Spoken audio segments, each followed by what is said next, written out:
Hello, it's the Great Canadian Bagel here, coming to you with another Canadian federal election forecast update.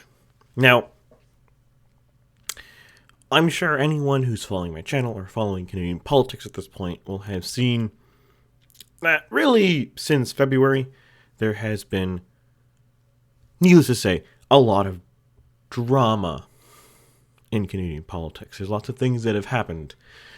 Just to name a couple, we had the Chinese interference scandal that's going somewhere. We've had the announcement of a new dental care plan. We had that Christine Anderson nonsense. We've had Poilievre talking about getting rid of daycare, stuff like this.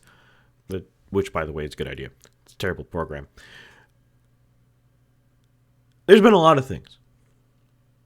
But the most interesting thing of all of them is that apparently none of them matter. And we also had the whole CBC labeling on Twitter scandal. Scandal? It's not really a scandal, but hissy fit. We'll call it a hissy fit. But none of it seems to matter. We are in a steady state right now. It seems that we are in a position where the Liberals are roughly 32, plus or minus 2, let's say.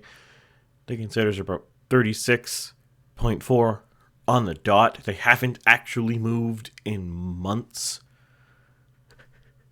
There's no movement on the Conservatives. They crested up to, I think, 39 or something like that last fall when Poilievre was just elected leader, and have now rescinded down to about 36, which seems to be their steady state. And I think they're probably going to stay that way until Poilievre makes a material, concrete blunder or an election happens. And a material blunder might be actually meaningfully alienating his base. Maybe something like what O'Toole did, where he decided to go back on his promise to abolish the carbon tax. That would be one example. Though it doesn't look like Poilievre was going to do something like that as of yet. The bloc is the bloc is the bloc. They're just there. There's some movement in seats in Quebec. We have places like Compton Stansted here. That might be the wrong writing. Let me just double check this. It's Brome-Missisquoi. Compton Stansted is the one beside it. Apologies, I can't remember all 338 off the top of my head. Brome-Missisquoi down here, and Gaspé's Île-de-la-Madeleine have some movement in them. A couple around the outskirts of Montreal, but really, whatever. Not much going on in Quebec. Not much going on anywhere. And that's what we're in. We're in a steady state. There are seats changing, but generally speaking, trends on one side of the country are negative trends on the other side of the country. We just look at the Conservatives themselves. Well, they've gained. We have places like, which one is this? Cowichan, Malahat, Langford down here, which is going back and forth with the NDP. It's the most marginal riding in BC right now. But we also have places like Richmond East, which are now becoming marginal ridings again. And really, that should be expected. Richmond East is typically a conservative riding in the GVA. So we should expect that it should regress to its mean and be competitive. So there's a movement there, but the movement's really canceling itself out. The Conservatives are losing ground in one seat, but gaining ground in another seat. Okay. Same thing is happening in Alberta. They're really just gaining ground in all of Alberta. That's whatever. But my point is really this. Ontario is a better example. They're gaining ground in London and Niagara right now.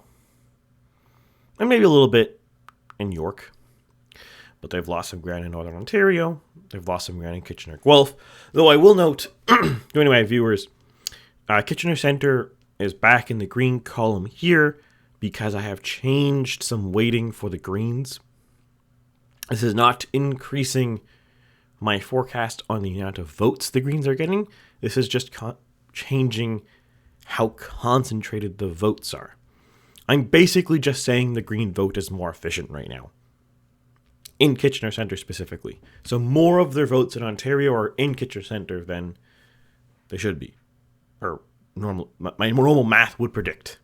But I think we can all agree it makes sense that it's more concentrated because they have an incumbent there.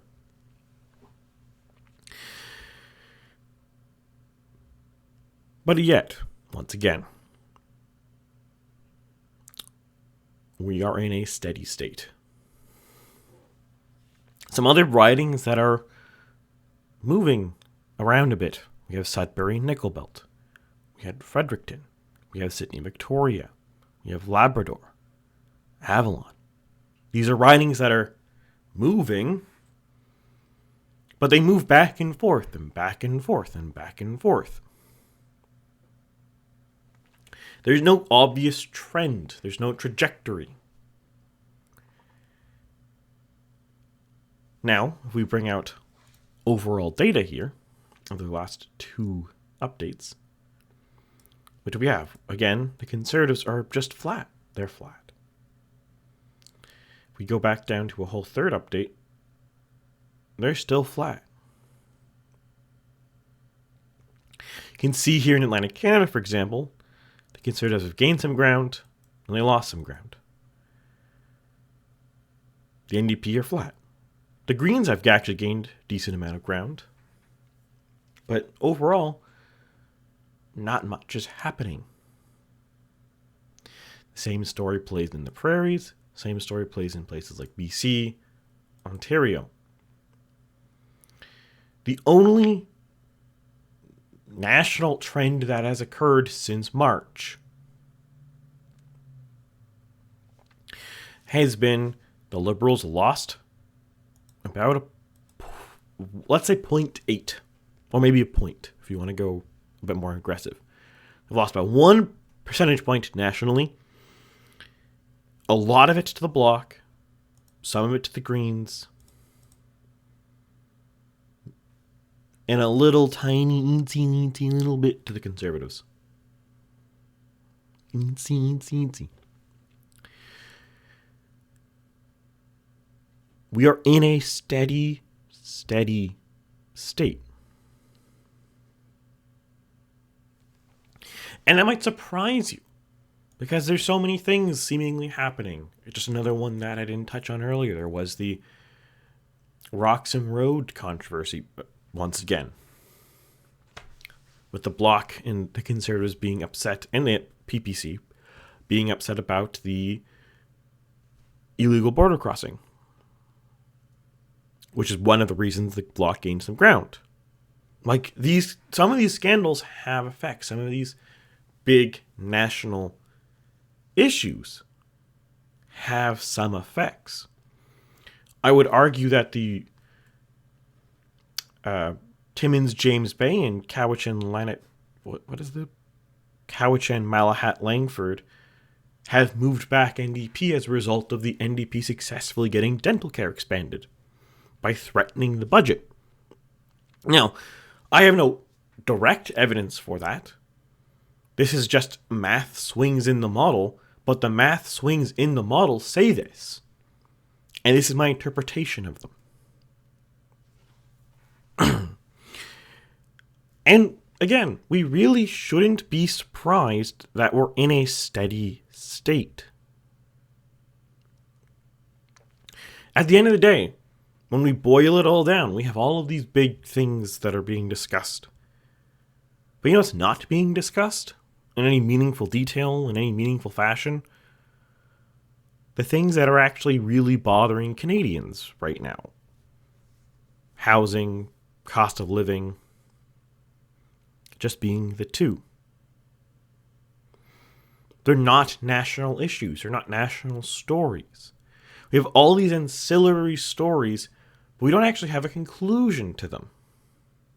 We have this Chinese interference scandal.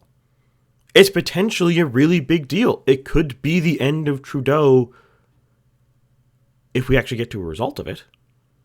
Currently, it's stuck in a quagmire of bureaucratic nonsense before we can even figure out what's going on. Is there any culpability to anybody? Is it just an honest mistake? Did Trudeau have no knowledge of this? We don't know. And until we have a conclusion, there can't really be a result. There might be some early shocks to Liberals, but that's not necessarily going to the Conservatives. And the bigger shocks that we've really had, such as the Greens regaining some ground, because if we go back to here, we can see the Greens have really gained about 0.4 in the last month. Maybe let's say month and a half. A lot of that is likely a result of, say, the Greens rebounding because they now have Elizabeth May back as their leader, and a lot of people who stopped voting Green now have faith in the party again. The people who stayed home in 2021. Because that's the one thing I want to stress on. Yes, there were Green voters in 2021 who voted Conservative, who voted NDP, who voted Bloc, who voted Liberal. Many voted PPC.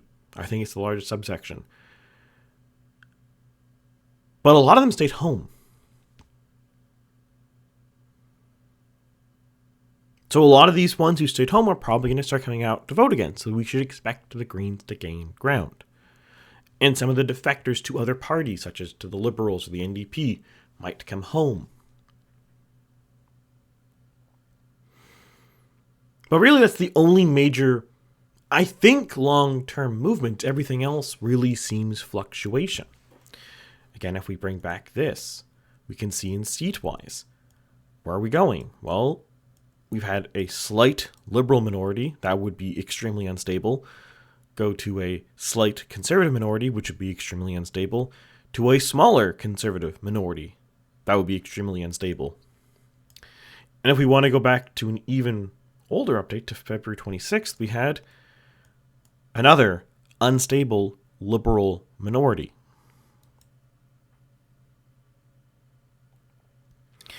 Now, in some regions like BC, we've seen 2 net seat changes.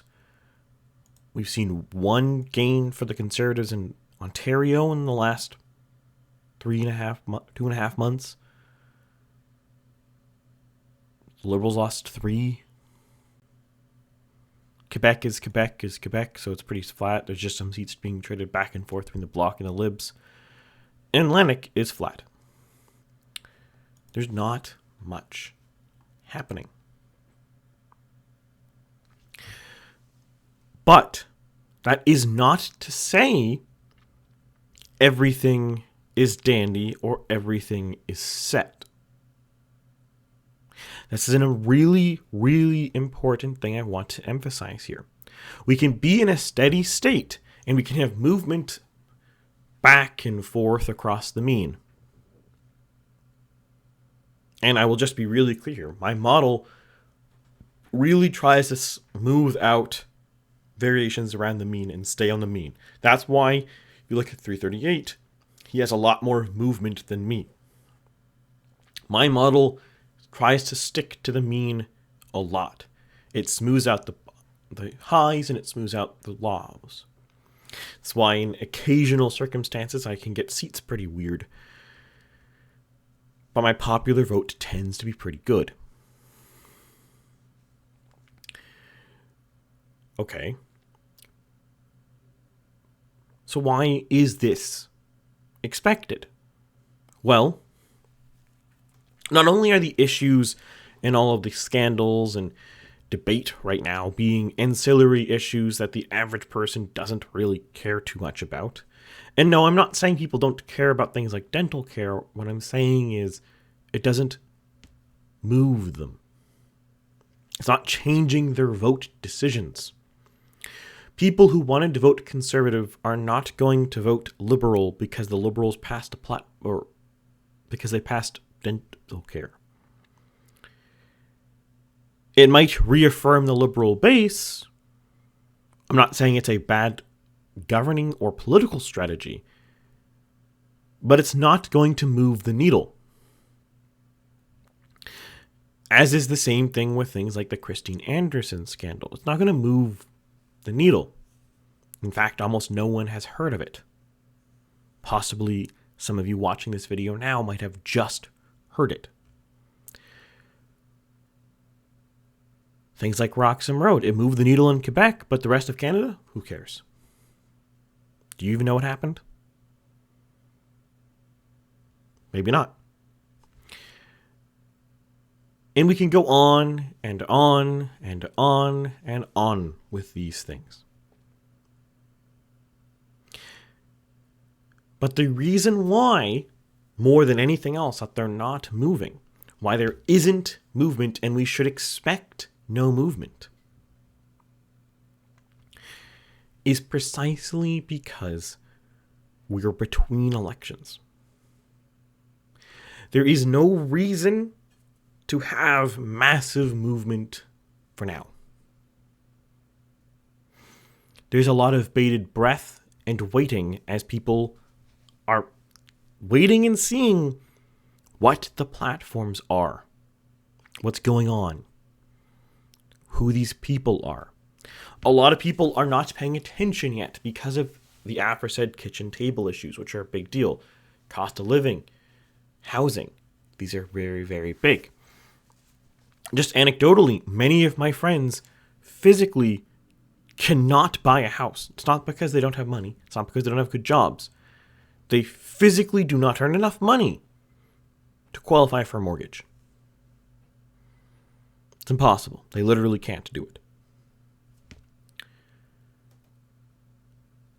That wasn't a problem 10 years ago. With the same relative income, inflation adjusted, they could have bought a house. Now, on the specificities of housing, there is more complexity to it than just the last 8 years. Now, the last 8 years have been bad,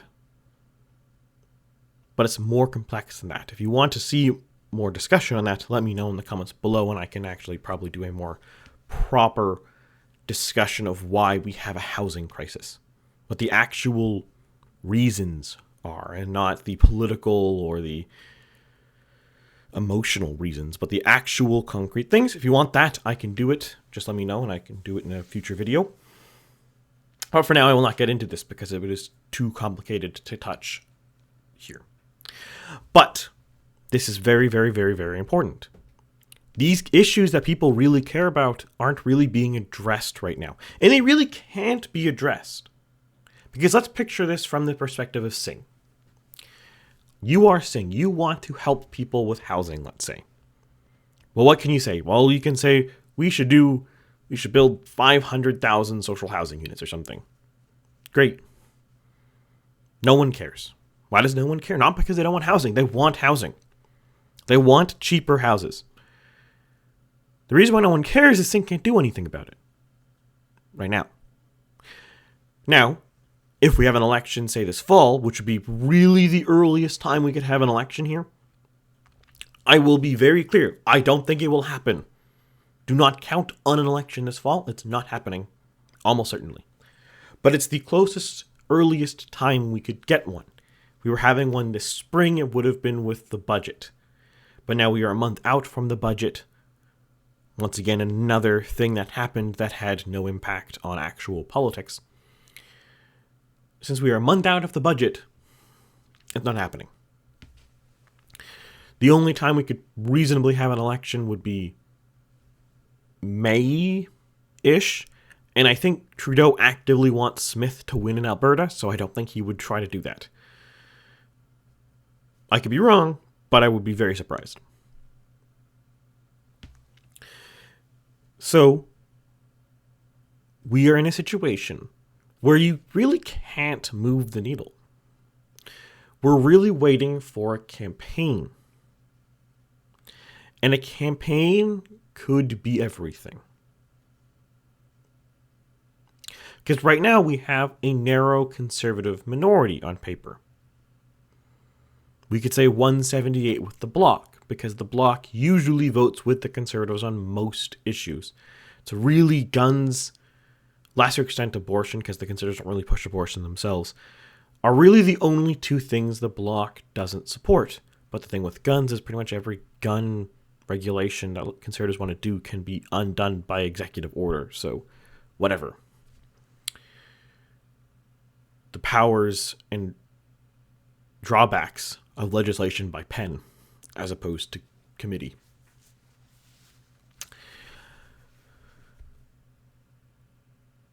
So where are we? What's going on? Well, we are in that moment. You probably have felt it in your own life where you know a storm is about to hit your town, a big, big storm. And everyone has bought their preparations, they got their things going, and now you are just waiting. Nothing more at this point is going to change your actions. It is only until the storm hits that you will change what you're doing. Because you don't know what to do right now. It's functionally impossible for you to make a good, real choice on politics if you are yet undecided until you see the campaign. Similarly, it's functionally impossible for you to make the correct action to deal with the major storm until the major storm happens. Maybe it doesn't touch you and you're fine. Maybe it takes down your power lines and you have to try to scramble to cook food, keep your house warm, etc. That's where we are. This campaign in the next federal election, whether it be this fall, next 2024, or 2025, is going to be everything. There's no words that I can use to describe this more strongly. Right now I have a 4-point spread, 32 to 36. There is a very good chance the Liberals, with a good campaign, and the Conservatives with a bad campaign, we could see 33 to 35.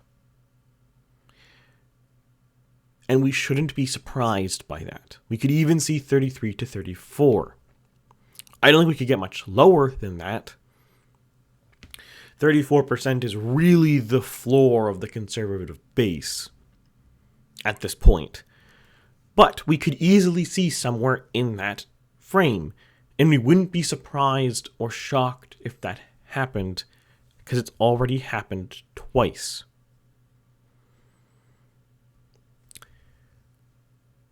But we could see the opposite end of this. We could easily and clearly see a bad Liberal campaign, not even entirely as a result of bad planning or bad management from Trudeau or his team, but just the team is too fatigued and exhausted after 8, 9, 10 years to really have the vigor to do it. That's a very distinct possibility. And if we then saw a corresponding good campaign from the Poilievre team, we could easily see 38 to 30, maybe 39 to 29. That would be the extremes. And make no mistake, 38 to 30 or 39 to 29 is a majority. Now, I do not have this scenario for you right now, but just to be clear, we are looking at 1, 2, 3, 4, 5, 6, 7, 8, 9, 10, 11, 12, 13, 14, 15, 16, 17, 18, 19, 20, 21, 22, 23, 24.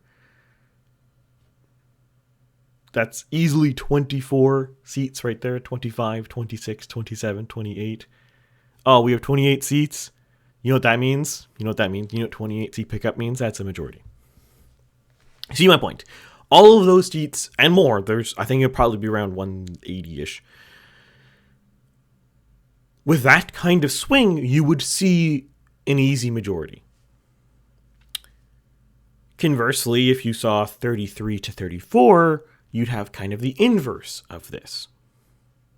The Liberals would pick up 2 in Newfoundland, 3, 4, 5, 6, 7, 8, 9, 10, 11, 12. Easily. Easily that got 12. So that'd be a 152. Maybe more. I'm not saying that's the ceiling of the Liberals. But just pointing ridings right now on the fly, they could easily get 152. It wouldn't be hard. And the NDP would also likely pick up some seats in that regard, so you'd probably have, between the two of them, maybe 175, maybe 180. You see the correlation there? So we're in an interesting steady state. And there's really not too much to happen. Now, if this campaign flops, which is not something we should discard, that is a very possibility, where are we looking at? What is happening? Well, right now, this is a conservative minority. We will have a bloc conservative informal agreement. What we will see is the conservatives will concede some ground to the bloc on things like, at minimum, illegal immigration, though likely immigration as a whole. Give Quebec its unified tax return, which is kind of a nothing burger anyways. Who cares? Give some more autonomy to the provinces. Give some more healthcare transfers, stuff like that. Generally speaking, the conservative base would actually be happy with this. I would actually think this would probably help Poilievre. Unironically, this would probably increase his support to doing these things. Caving to the bloc on these issues would probably politically help him. But that's what we're probably going to see. And we'll probably see the government disintegrate. Let's say this is 2025, right? We'll probably see the government fall apart in 2027. Because while the bloc and the conservatives can play together nicely, there are some issues like guns, or lesser extent abortion, though again, Poilievre said he's not going to do anything with abortion, so it's whatever. We're not going to talk about it again here. But guns, or MAID, those are 2 big ones. I could easily see Poilievre try to do a regulation on MAID, or maybe a ban on MAID. Or conversely with guns. Well, an unban on guns, in that case. And that could collapse his government. Now, I think in this scenario, he would do that on purpose. To try to win a majority. To do those things. But either way, it would probably collapse his government. So right now, if we had an election, it would probably last 2 years. He would do a bunch of small things that he could easily get the bloc to agree with that would help him in the rest of Canada. And then he would go for a majority. That's likely what would happen.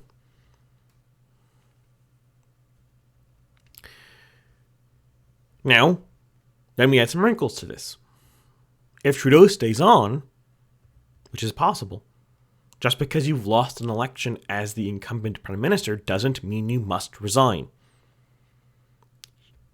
As a smaller example, his father did this. Rachel Notley did this. You can stay on. You don't have to leave if you just lost an election. Who cares? As long as the party likes you, or in the case of Rachel Notley, you are literally the best option. I can't think of anyone else in Alberta who could replace her right now. Why not stay? I think the same story is with Trudeau. I think there's a very good chance he stays if Poilievre just wins a minority. For 2 reasons, actually. Trudeau's probably the best leader for the Liberals right now. The Liberal coalition is a 3-prong group. You have blue Liberals who are voting Liberal for social reasons. Usually. The blue Liberals are like fiscally conservative-ish, socially liberal types. You might call them libertarians in other worlds, but they'd probably get mad at you for that. Those are the blue Liberals. Then you have the red Liberals, which are social liberal, or fiscal liberal. And then you have the Trudeau personality cult people. And I would say roughly these three groups are 50-20-20. Or 20 blue liberal, 50 red liberal, and 20 cult of personality. If Trudeau resigns, we would expect immediately the Liberal Party to lose 20% of its voters. Easily. There's no person in the Liberal Party who could get the people who sycophantically like Trudeau. It's literally impossible. As an example, in the US, it's unthinkable for, say, Nikki Haley to garner the sycophantic Trump supporter. Now, there's some argument that maybe DeSantis could with an endorsement from Trump, but not Nikki Haley. Even with an endorsement, she couldn't do it. Not a Mike Pence. Even an endorsement, he couldn't do it. I don't think there's anyone in the Liberal caucus, maybe Freeland, but that would be doubtful, could harness and garner the Trudeau sycophantic voters. And when I say this, I strongly mean the people who are just voting for him because of his cult of personality. They're not voting for policy. They're not voting strategically. They're voting for Trudeau because he is Trudeau. Those particular people. I don't think anyone in the Liberal Party, except possibly, and this is a very strong possible, Freeland could do it. But there's a lot of suggestion that Freeland doesn't want the job that she's looking to exit to a job at NATO. Now, that could be all just hot air coming from Ottawa. And maybe she could succeed. We'll never write it off. Politics is too fast to write off the possibility. But she's probably the only one who might have a chance. And the only reason she has a chance is she has been in with Trudeau for the last 8 years and follows him on pretty much most issues. They seem publicly in lockstep. But at least from what I have seen, Freeland really doesn't have the charisma to do it. Again, I could be wrong. I will not verbotenly or concretely say she has no chance. But I don't think it would happen. Maybe she could rally 10% of those 20%. But then you're still losing 10%. And the important thing here is if the Liberals go down to 29, and then you redistribute the votes because those 3% are just leaving the electorate, you're looking at probably Conservative majority. If you lose 6% of them, you're definitely seeing a Conservative majority. You could also see a situation where what I think is very likely, because we saw this both in Nova Scotia recently and in Ontario provincially, the Liberals lose, then they elect a leader that is uninspiring to their base, but was a high-profile cabinet minister, so it was the logical conclusion of the membership as the next leader. But since they're uninspiring, the base doesn't show up. If we look at 2022 Ontario, let me just actually bring that up for you.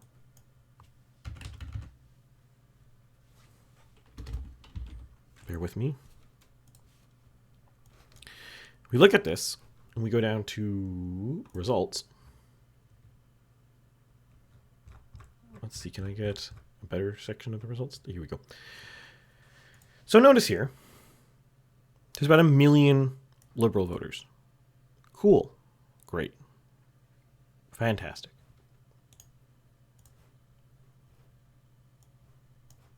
We go back to 2014. We go back down to results.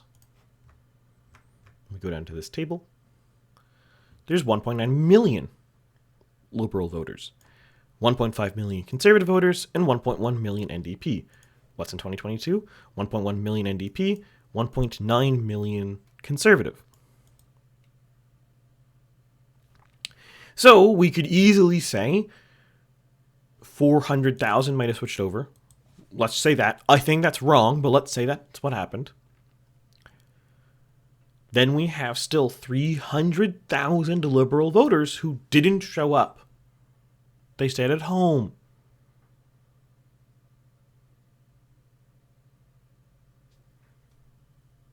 They just stayed home. And that's the risk the Liberals have on Trudeau's succession. You can point to all these ministers that they have who could succeed Trudeau, and obviously one of them probably will, but I don't think they have the necessary credentials, the skills to take Trudeau's base. Because the thing we really must understand when we're talking about Trudeau is, for all of his faults, is a very skilled politician. It's easy and nice to just denigrate to your opponent or critique them or debase them. But Trudeau's won 3 elections. 2 of them from behind. 15 and 19. To say that he's bad or incompetent at winning elections is silly. Despite every scandal he's had, he's managed to maintain a roughly 32-ish% of his base. That's pretty good. From his highest high to his lowest low was only losing 7 points. That's not bad. There's been many governments in the world who have lost more.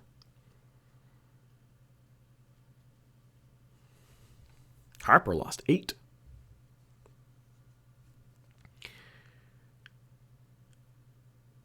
But that's the issue. Trudeau is a unicorn. He's a phenomenally good candidate for the Liberals. When he decides to finally retire, because either he's resigned because he's lost, or he just decides that he's done and he's tired, usually, I'm not saying Trudeau will, but usually after about 10-ish years of executive power, people don't really want to keep doing it.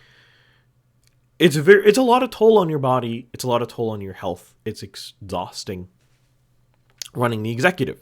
That's what it is. It's one of the most grueling jobs in the country. It does not mean Trudeau will want to leave after 10 years. But it is to say that if we have an election in 2025 and he loses, that would be a reason for him to leave. Not even because he has no chance of winning again, but just this is an excuse to exit politics. No one would doubt him. No one would question him. Will it happen? Hard to say. I won't confirm either way. There's no point. I don't know. But what it is to say, just to sum the entire video into one line, Canada holds its breath for the next election. But if you like that video, by all means, like, share, subscribe. Comment below if you think I'm wrong, if I'm off base, if you want me to go into more detail on any particular topic. I'll be posting a poll and a community post in the next little bit, maybe before this video even goes live, about some plans for later in the summer. So if you have any ideas that you might want me to see doing later in the summer, let me know. I'll have some upload slots available, so that's why. But with that, I bid you adieu, and I will see you next week with something else.